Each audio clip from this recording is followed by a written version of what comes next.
یہ سب کچھ وقوع میں آئے تو شاگرد اس کو ناگہان آفت سمجھ کے وہ بے چین ہو کے وہ بالکل اضطرابی میں مبتلا نہ ہو جائیں۔ اور خداوند یسوع مسیح کی کیسے بے قراری بڑھ رہی تھی،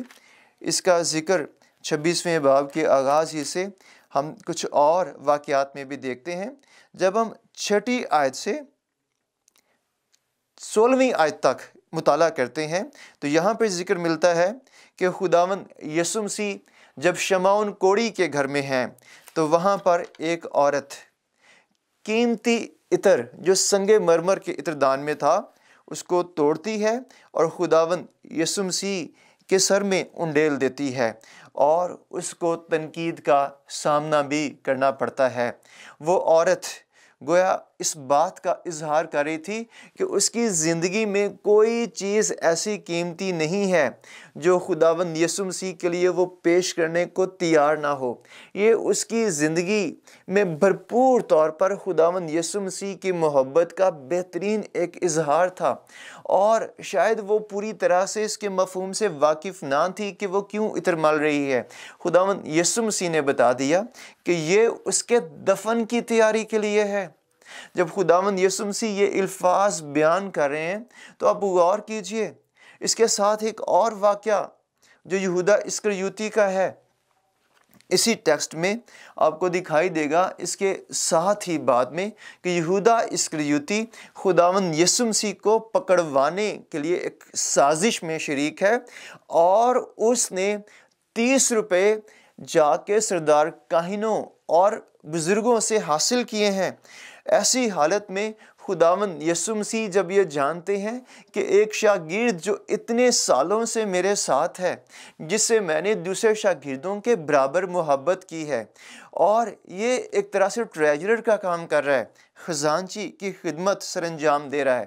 اور اس پہ اتنا بھروسہ کیا گیا ہے، لیکن اب یہ مجھے دھوکہ دینے کو ہے۔ جب انسان کی زندگی میں کسی قریبی شخص سے دھوکے کا اندیشہ بھی ہو تو وہ بے چین ہو جاتا ہے۔ خداوند یسوع مسیح تو بالکل واضح طور پر جانتے تھے کہ میرے ساتھ یہ کیا کچھ ہونے کو ہے، اور اندازہ کیجئے خداوند یسوع مسیح کی بے قراری ان سارے واقعات میں کس طرح سے بتدریج بڑھ رہی ہے۔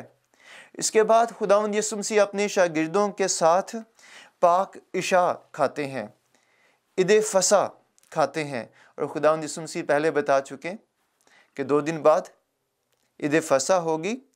اور خداوند یسوع مسیح بزرگوں کے سردار کاہنوں کے حوالے کیا جائے گا، وہ اس کو بہت دکھ دیں گے اور مصلوب کریں گے۔ در حقیقت خداوند یسوع مسیح پہلے بتا چکے کہ فصح کا مفہوم بے عیب برے کو ذبح کرنے سے پورا ہونے کو ہے، وہ جس کا ایک عکس کئی صدیوں سے تمہیں دکھائی دے رہا ہے، وہ قربانی ہونے کو ہے، وہ حقیقی فصح ہونے کو ہے۔ اور خداوند یسوع مسیح جانتے تھے کہ اس فصح پر وہ خود اپنی قوم کے لیے اور پوری دنیا کے لیے جان دینے والے ہیں، اور خداوند یسوع مسیح نے یہاں پر اظہار کیا کہ میں اپنے خون کے وسیلے سے تمہارے ساتھ ایک نیا عہد باندھتا ہوں۔ جب خداوند یسوع مسیح یہ ساری باتیں کہہ رہے تھے تو وہ جانتے تھے کہ صلیب پر اور صلیب کا دکھ سہنے سے پہلے کس قدر اس کی حقارت کی جائے گی، اس کو کس قدر تذلیل کی کیفیت سے گزرنا پڑے گا۔ اور خداوند یسوع مسیح اس سارے واقعات میں بے چینی اور اضطرابی کا ایک طرح سے اظہار کرتے ہیں۔ پھر جب شاگردوں سے ذکر کرتے ہیں کہ میں دکھ اٹھانے کو ہوں اور تم مجھے چھوڑ جانے کو ہو، شاگرد باری باری سے بڑے دعوے کے ساتھ کہتے ہیں، کیا خداوند ہم تجھے ہرگز نہیں چھوڑنے کو،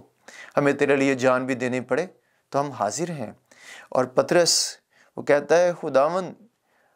مینوں انہاں دا تے نہیں پتا، لیکن میں اپنے بارے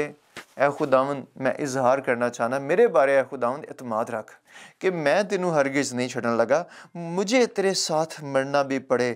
تو بھی تیرا انکار ہرگز نہ کروں گا۔ سبھی شاگردوں نے پھر لکھا ہے کہ اسی طرح سے باتیں کی ہیں اور خداوند یسوع مسیح کے ساتھ وفا نبھانے کا عہد کیا ہے، عزم کا اظہار کیا ہے۔ اس کے بعد خداوند یسوع مسیح یروشلم سے نکلتے ہیں، قدرون کے نالے کے پار، زیتون کا پہاڑ بھی کہا جاتا ہے اس کو، ایک انجیل میں زیتون کے پہاڑ کا ذکر ہے، اور یہاں پہ گتسمنی کا ذکر ہے کہ گتسمنی نام ایک جگہ میں آئے۔ یہ گتسمنی نام ایک باغ تھا، یہاں پہ در حقیقت زیتون کا ہوش تھا، یا زیتون کے کولو آپ کہہ سکتے ہیں۔ اور یہاں خداوند یسوع مسیح جب پہنچتے ہیں تو پھر پطرس زبدی کے دونوں بیٹوں سے ذکر کرتے ہیں، میری جان نہایت غمگین ہے۔ خداوند یسوع مسیح اپنی غمگینی کا، بے قراری کا واضح طور پر یہاں پر اظہار کر دیتے ہیں۔ پہلے ہمیں جھلک نظر آتی واقعات میں کہ خداوند یسوع مسیح کا غم ہے، اب یسوع مسیح کے منہ پہ یہ بات آ جاتی ہے کہ میری جان نہایت غمگین ہے۔ اور اگر ہم یوحنا کی انجیل 12واں باب اس کی 27ویں آیت پڑھیں تو وہاں لکھا ہے، میری جان گھبراتی ہے۔ اور ایسی کیفیت میں کیا کیا جائے؟ خداوند یسوع مسیح کہتے ہیں کہ پس میں کیا کہوں؟ گھبراہٹ ہے، غمگینی ہے، بے قراری ہے، اور مسیح کے پاس اس کا کیا حل ہے؟ شاگردوں کے ساتھ اب ذکر کر چکے ہیں، کیا اب بار بار شاگردوں کے ساتھ اس بات کا ذکر کریں، یا ایک فردر سٹیپ لینے کی ضرورت ہے؟ خداوند یسوع مسیح ہمارے لیے باعث تقلید ہیں، اگرچہ انسانوں سے ہم اپنے دکھ کا ذکر کرتے ہیں، لیکن انسانوں کے پاس ہمیں تقویت دینے کے لیے کچھ نہیں ہے۔ چند الفاظ ضرور ہو سکتے ہیں، لیکن ہمیں وہی سٹیپ اپنی بے چینی، بے قراری اور اضطرابی میں اٹھانا ہے جو خداوند یسوع مسیح نے اٹھایا۔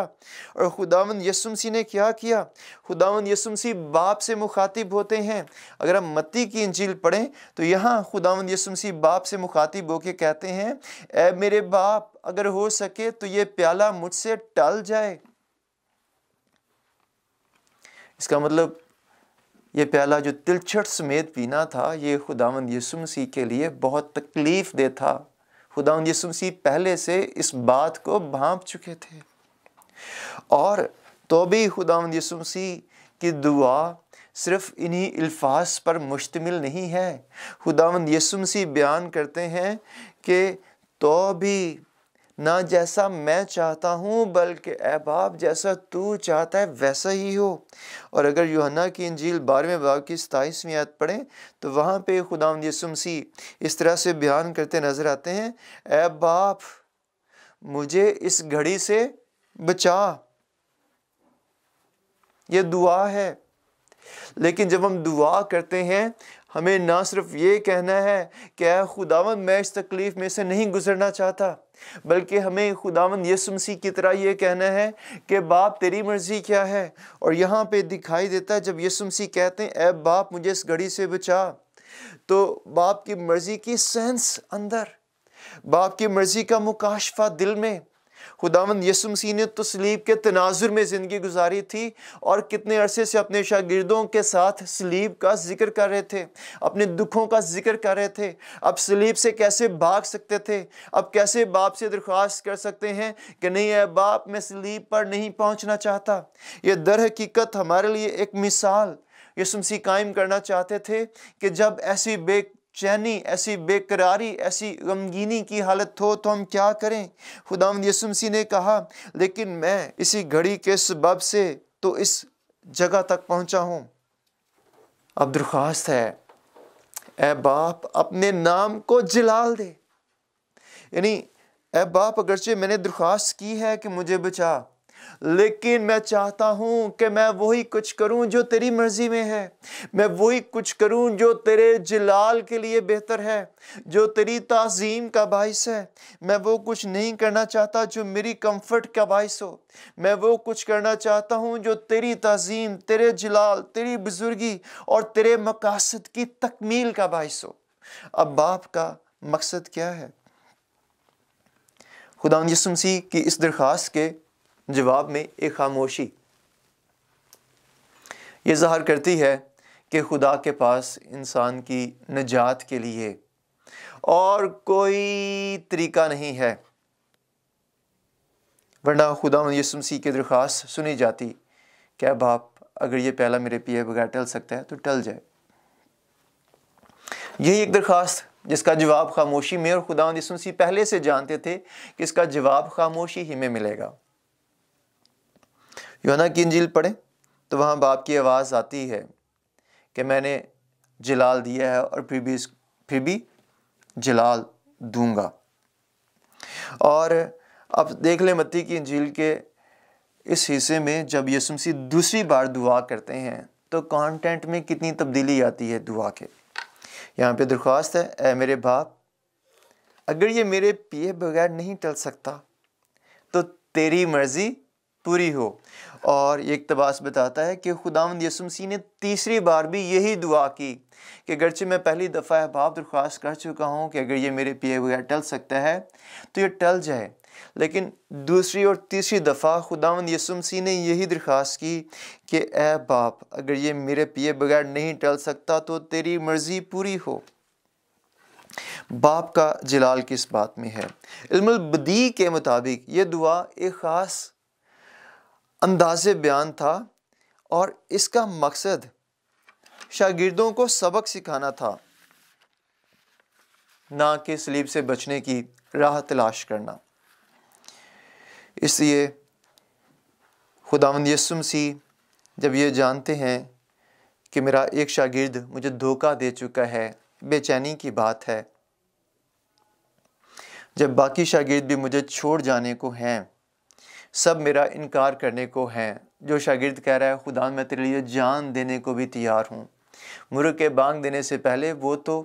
لان تن کرتا پھرے گا اور کہے گا تو کیا کہتی ہے، ایک خاتون سے جو کہے گی کہ تو بھی اس کے ساتھیوں میں سے ہے، وہ کہے گا تو کیا کہتی ہے، مجھے کچھ سمجھ نہیں آ رہا تو کس کے بارے بات کرتی ہے، میں تو اسے پہچانتا بھی نہیں ہوں، میں تو اسے جانتا بھی نہیں ہوں۔ خداوند یسوع مسیح جانتے تھے کہ یہ سب کچھ میرے ساتھ ہونے کو ہے، مجھے باپ کی مرضی کو پورا کرنے کے لیے، مجھے باپ کو جلال دینے کے لیے اکیلے بڑھنا ہے، اور اکیلے بڑھنے کے لیے تقویت خداوند یسوع مسیح نے کہاں سے حاصل کی ہے؟ نہ صرف اکیلے بڑھنے کے لیے، خداوند یسوع مسیح جب گرفتاری دینے والے ہیں، جب خداوند یسوع مسیح کو قیافہ کے پاس لے جا کے ذلیل کیا جانے کو ہے، جب وہاں خداوند یسوع مسیح کی حقارت کی جائے گی، سنہیڈرن جماعت میں پیشی ہوگی، خداوند یسوع مسیح کو مجرم کی طرح کٹہرے میں کھڑا کیا جائے گا، خداوند یسوع مسیح کو ہیرودیس کے پاس، پلاطوس کے پاس، مختلف جگہوں پہ لے جا کے الزامات لگائے جائیں گے، ایک معصوم شخص کی باتوں کو توڑ مروڑ کر پیش کیا جائے گا۔ خداوند یسوع مسیح یہ سب کچھ برداشت کرنے کو ہے کہ میں نے کیا بات کہی ہے اور کس طرح سے بیان کیا جا رہا ہے۔ خداوند یسوع مسیح جن لوگوں سے محبت کرتے ہیں، جن میں معجزے کرتے رہے، جن کے لیے اس دنیا میں آئے ہیں، جن کے لیے کفارہ دینا چاہتے ہیں، جب وہ لوگ خداوند یسوع مسیح پر لعن طعن کرتے پھریں گے، وہ لوگ جب دوسرے دنیوی لوگوں کے اثر میں آ کے خداوند یسوع مسیح کو چھوڑ کے خداوند یسوع مسیح کی تکلیف پر اس کا مضحکہ اڑائیں گے، جب خداوند یسوع مسیح کے اختیار کو چیلنج کیا جائے گا کہ اگر تو خدا کا بیٹا ہے تو صلیب سے نیچے اترا، خداوند یسوع مسیح یہ سب کچھ برداشت کر رہے تھے، کیوں نہ کرتے؟ باپ کو جلال دینے کے لیے تو خداوند یسوع مسیح نے خود الہی جلال کو چھوڑا ہے، خود ایک انسان کی صورت اختیار کی ہے، مقصد ہے باپ کو جلال دینا، باپ کی تعظیم، باپ کی مرضی، اور باپ کی مرضی یہ تھی